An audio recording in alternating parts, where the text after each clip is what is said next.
Hello అండి. రెగ్యులర్‌గా ఎప్పుడు చేసే చేపల వేపుడులా కాకుండా, ఒక్కసారి చేపల వేపుడు తయారు చేసుకునేటప్పుడు, మసాలా ప్రిపేర్ చేసేటప్పుడు కస్తూరి మేతి, చాట్ మసాలా కలిపి చేయండి. చేపల వేపుడు చాలా చాలా రుచిగా ఉంటుంది.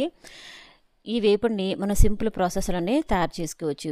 ఎలా చేసుకోవాలో చూద్దాం. ఈ వేపుడు తయారు చేయడానికి నేనైతే పెద్ద సైజు చేప ముక్కల్ని ఇలా తీసుకున్నానండి. ఫ్రై కనుక మరీ మందంగా కాకుండా, పలచగా కాకుండా ఇలా ముక్కలు మనం కట్ చేసుకోవాలన్నమాట. మనం బాగా క్లీన్ చేసుకున్నటువంటి ఈ చేప ముక్కలకి మసాలా ఎలా ప్రిపేర్ చేసుకోవాలో చూద్దాం. ముందుగా ఒక గిన్నె తీసుకుని 1 టేబుల్ స్పూన్ అల్లం వెల్లుల్లి పేస్ట్ అన్నది వేసుకోవాలి. పావు టేబుల్ స్పూన్ పసుపును కూడా వేసుకోవాలి. 1 టేబుల్ స్పూన్ కారం కూడా వేసుకోవాలి. మరొక టేబుల్ స్పూన్ ధనియాల పొడి, పావు టేబుల్ స్పూన్ జీలకర్ర పొడి, అలానే ఒక అర టేబుల్ స్పూన్ చాట్ మసాలా వేసుకోవాలి.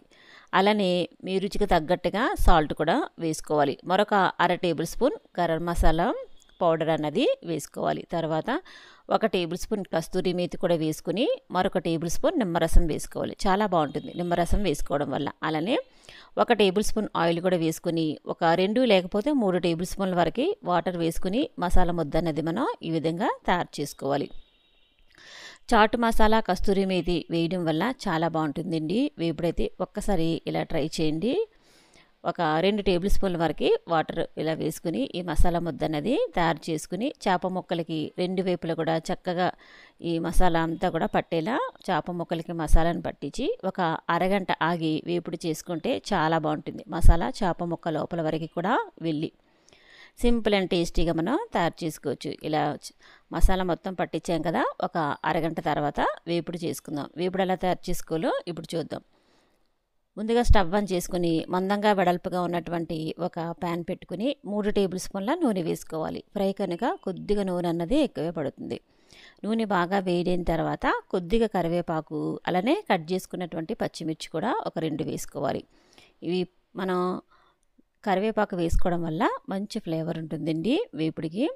ఇలా వేసుకున్న తర్వాత మనం మసాలా పట్టించుకున్నటువంటి చేప ముక్కలు అన్నీ కూడా వేసేసుకుని ఒకవైపు వేగిన తర్వాత మరొక వైపు కూడా తిప్పుకుంటూ వేయించుకోవాలన్నమాట ఈ వేపుడు అన్నది.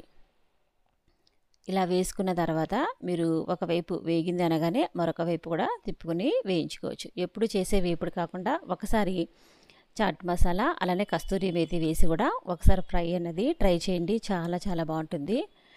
చూడండి, ఇలా ఒకవైపు వేగిన తర్వాత మరొక వైపు కూడా మీరు తిప్పి వేయించుకోవచ్చు. క్రిస్పీగా కావాలంటే ఇంకాస్త ఎక్కువసేపు మీరు వేయించుకోవచ్చు. ఈ వీడియో కనుక మీకు నచ్చినట్లయితే మన ఛానల్ని లైక్ చేయండి, సబ్స్క్రైబ్ చేయండి. చూడండి, మనం ఎప్పుడు ఫ్రై చేయాలన్నా కూడా చేప ముక్క అనేది మరీ మందంగా కాకుండా మరీ పలుచగా కాకుండా కట్ చేయించుకోవాలన్నమాట. అప్పుడే మనకి ఫ్రై అనేది చక్కగా అవుతుంది. మరి పెద్దగా కట్ చేసేసుకుంటే లావుగా మనకి ఫ్రై కొద్దిగా లేట్ అవుతుంది లోపల కూడా ఉడకడానికి. మనం ఈ సైజులో కట్ చేసుకున్నట్టయితే చేప ముక్కలు అనేవి చక్కగా అన్ని వైపులా సమానంగా వేగి ఫ్రై అన్నది మనకి చాలా చాలా టేస్టీగా ఉంటుందన్నమాట. చూడండి, ఇలా ఒకవైపు వేగింది కదా, మీరు ఇంకొక వైపు కూడా తిప్పుకొని ఒక 2 నిమిషాలు వేయించుకుని మీరు స్టవ్ ఆఫ్ చేసేసుకోవచ్చు. ఈ వీడియో నచ్చితే మన ఛానల్ని లైక్ చేసి సబ్స్క్రైబ్ చేయండి. Thank you for watching.